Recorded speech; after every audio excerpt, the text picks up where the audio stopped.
I've never really been good at fighting games, but I've always liked the idea of being good at them. There's something about the confidence they give you.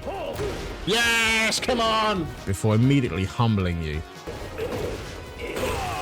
Oh my god, it's this back grab, I hate it. That feels very character building, and Tekken 8 seemed like the perfect place to test that. Are you sure about that? So, I decided to spend 7 days playing Tekken 8 properly for the first time, and see how far I could realistically get in ranked, starting completely from scratch and learning everything as I went.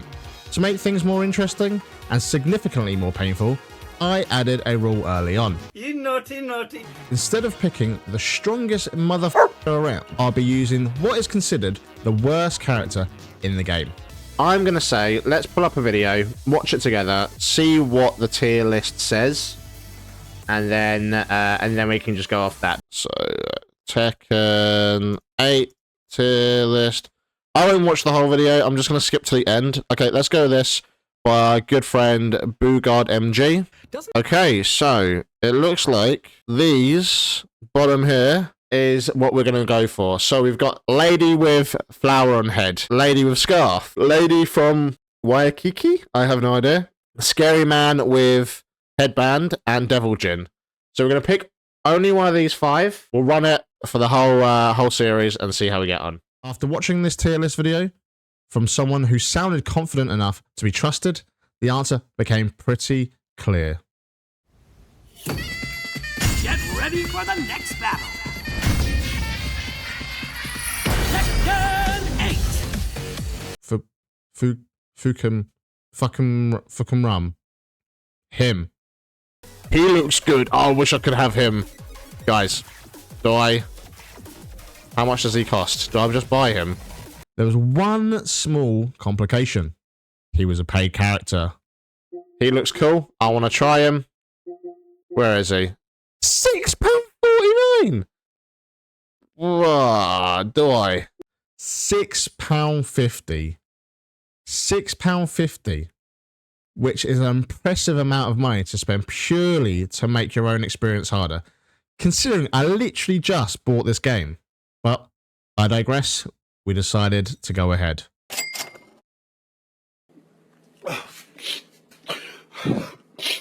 With that decision made and my wallet already lighter, I jumped straight into ranked and let Tekken decide my fate for the rest of the week. And that's where day 1 really began.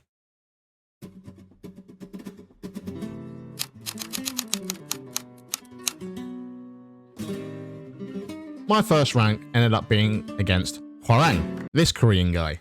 Only if you're open-minded.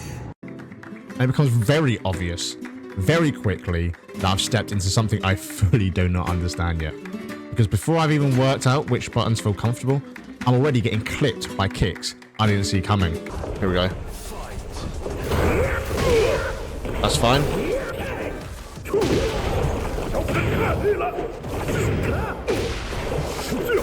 There we go. Here we go. What throws me off isn't just the speed, but the fact that there never really feels like a pause where I could slow things down. Unlock.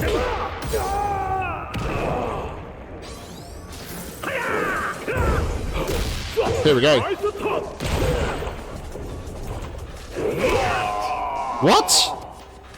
Which leads me to losing my first round already and spending the second one pressing buttons out of mild panic and sheer anger rather than an actual plan. Don't like that. What? Oh no! Oh, here we go. Here we go. Huh? Oh, guys, I got absolutely banged out.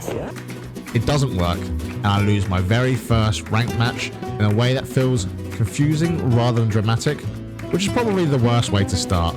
The next match is against Law, and for reasons I couldn't fully explain, the game suddenly feels more manageable. Round 1. This guy really looks like Sagat.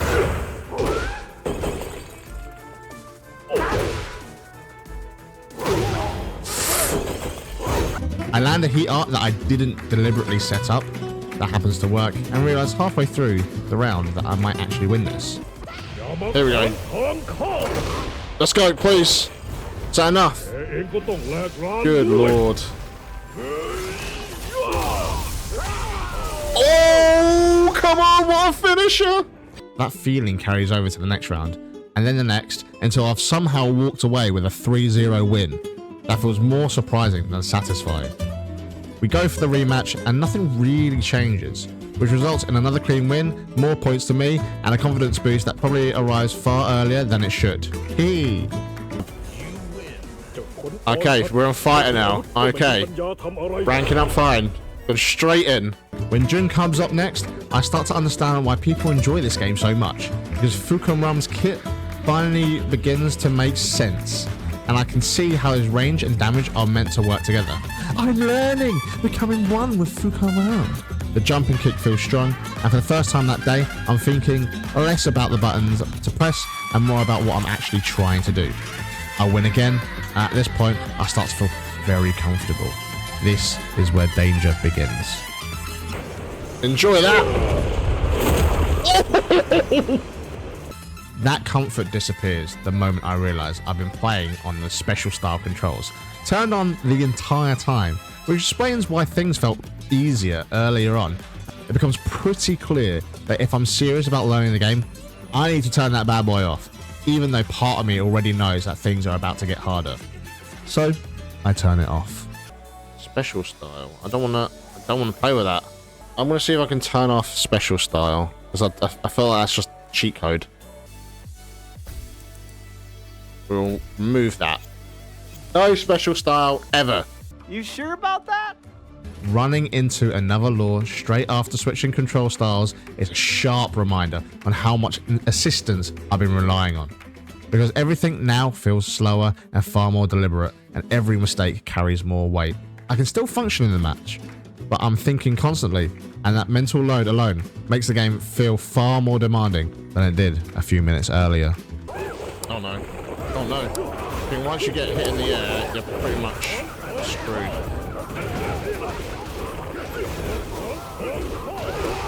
Nice! Ah, you got me! It's very even. Very even.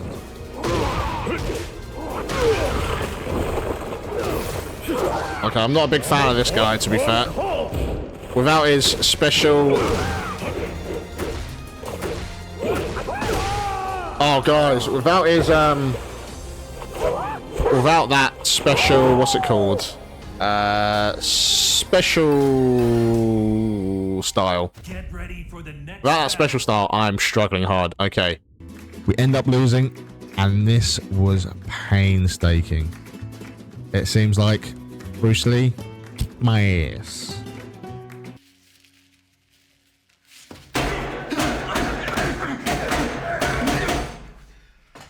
By this point, fatigue starts setting in.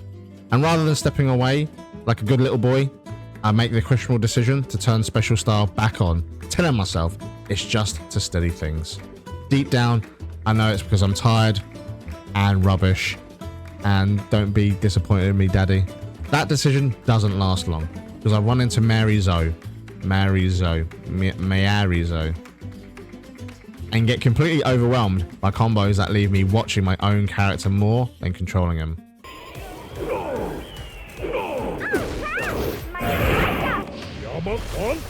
I've missed it. Yeah, I thought so. Oh my god, this person's so quick! I lose. Q again out of frustration, and somehow ended up fighting her the second time, where things go even worse. Again! I can't fight this person again, not again! Leave me alone, stop terrorizing me!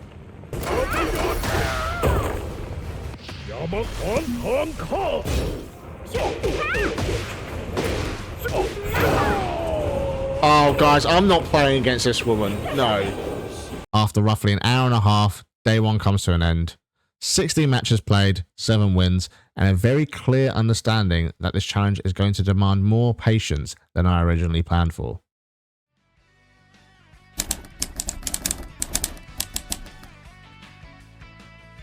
By day 2, I made the classic mistake of thinking I'd work Fukumram out. Not mastered him, obviously, Just enough to feel brave in a way people do right before they touch a hot pan to check. I also changed his outfit at this point, mostly because the default look started reminding me of Akuma, which frankly feels quite appropriate given Fakamura looks like the love child between Sagat and Akuma, and I needed to imbue the power of Akuma to help me through this day. It's what he looks like now. Look familiar? Yep, he looks exactly like his good old father. I've tried to make it as much as I can to his Daddy Akuma. Ranked started feeling different here. Players weren't just pressing buttons anymore. They were very deliberately pressing buttons at me. Reigner players in particular seemed to operate under assumption that pressure is a lifestyle choice. And I spent most of these matches learning what happens when you freeze up and politely wait your turn in Tekken. There isn't one.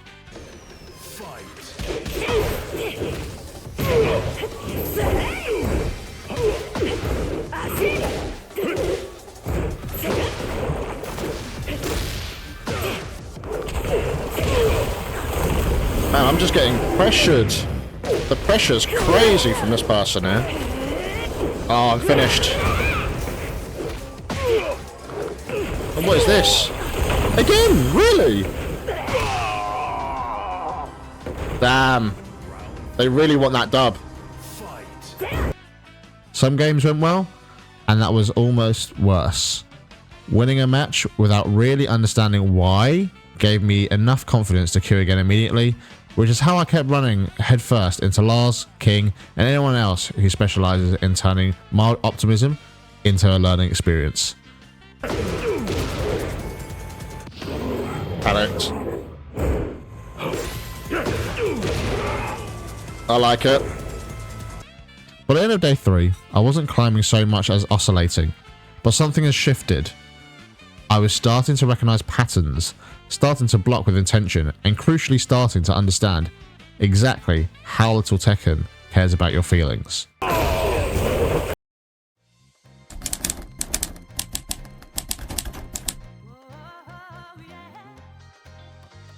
Day 4 was where it finally felt like things were clicking, which in Tekken terms means I was now losing slightly slower and with more awareness. I stopped mashing entirely out of panic and started doing it strategically, which I believe is called, quote-unquote, growth. Matchups that used to feel overwhelming, Brian, Jin, even the occasional Kazuya, were becoming less terrifying, largely because I'd already been beaten senseless by them enough times to recognize the warning signs. That said, every step forward came with terms and conditions. For every clean round where spacing worked and buttons were made, there was a reminder match where I was grabbed, launched, and escorted back to reality by someone who clearly been playing since the PlayStation 2 era. How am I lost?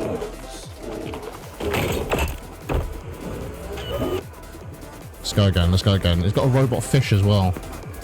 Day 5 was defined by being close. Close to promotions, close to consistency, and close to believing I might actually pull this off. And Tekken hates that. Devil Jin appeared like an unpaid intern whose sole job is to humble you. And suddenly, every mistake felt very expensive.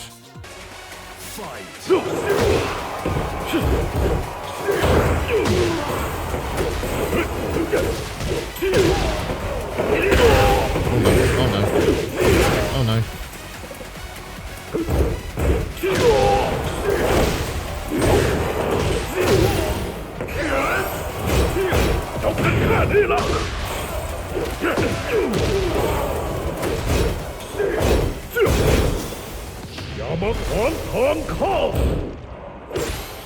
Yep.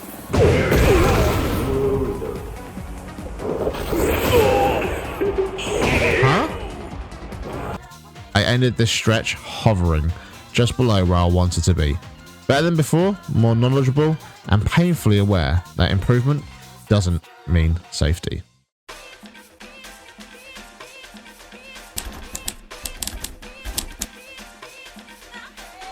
Day 6 was a very bad day to boot up the game.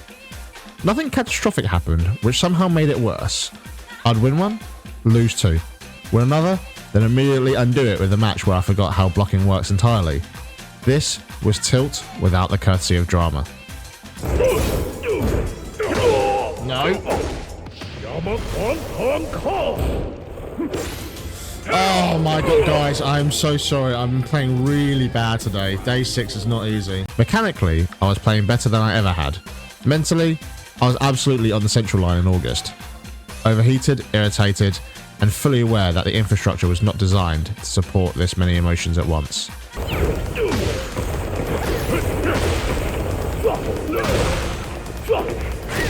Come on! We play footsies here. We do footsies here. Come on. This was the day I trimmed aggressively in the edit, because most of it looked like the same. Slow progress, small mistakes, and the creeping sense that red rank was close enough to be annoying. You've got to be kidding me, man. Oh my god, I don't understand.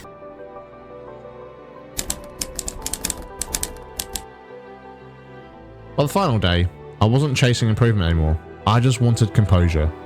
Matches slowed down, decisions felt a bit deliberate.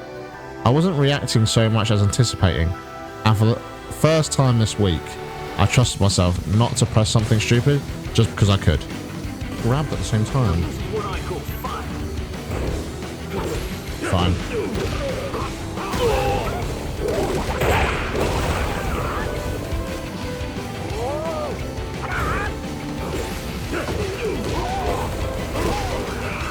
He's gonna keep screwing up if he keeps using the rage ult.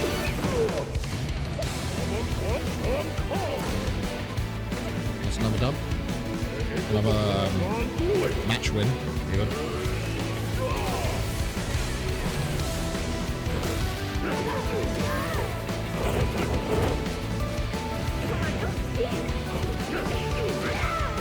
Okay, we'll take it.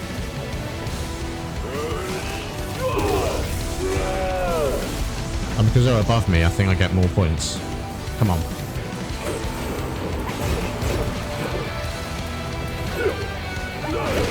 Woo! Big.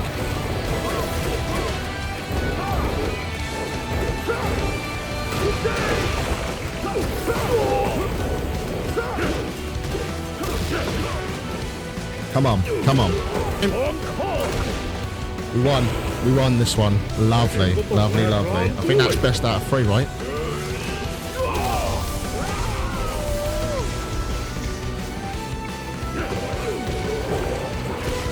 Come on. Come on, this is it. Please.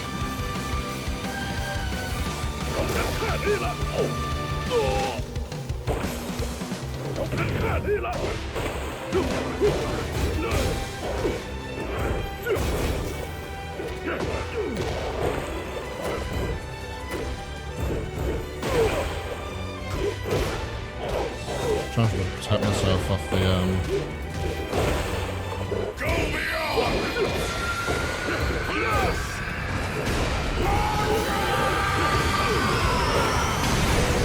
Yes, we got it, we got it. But eventually the promotion match landed. The round played out and it was done. Red rank, 7 days, no shortcuts. Not mastery, not enlightenment, just tangible progress and the hard way, which frankly feels like the most British ending possible. Now that script is read out, I'll sort of tell you my overall opinions on this challenge. The challenge was great. I ended up feeling a little bit more fulfilled near the end of the challenge. I learned a lot of Fukumra's combos, his button inputs, which are very confusing. And by the end of it, I honestly felt like I was done with the game. I would definitely play this game a little bit more if the ranked had less special style players, because in my personal opinion, and I don't know about you guys, but I feel like special style completely ruined the experience, quite honestly. I know that I used it right at the beginning, but for the rest of the challenge, from day 2 to day 7, I didn't have it on. And as the ranks went up, I still I still matched up against special style players, which made the game a little bit less enjoyable. Although at least the ranked mode felt like, I don't know, it felt undeserving near the end. So overall, I really enjoy the challenge. The game's great. I believe they need to really split out the special style players and the manual control players for this game to kind of live, I guess. I don't know. But overall, enjoying the game. But will I come back to it? We'll never know. I don't think I can see myself come back to it. But I hope you guys really enjoyed this challenge.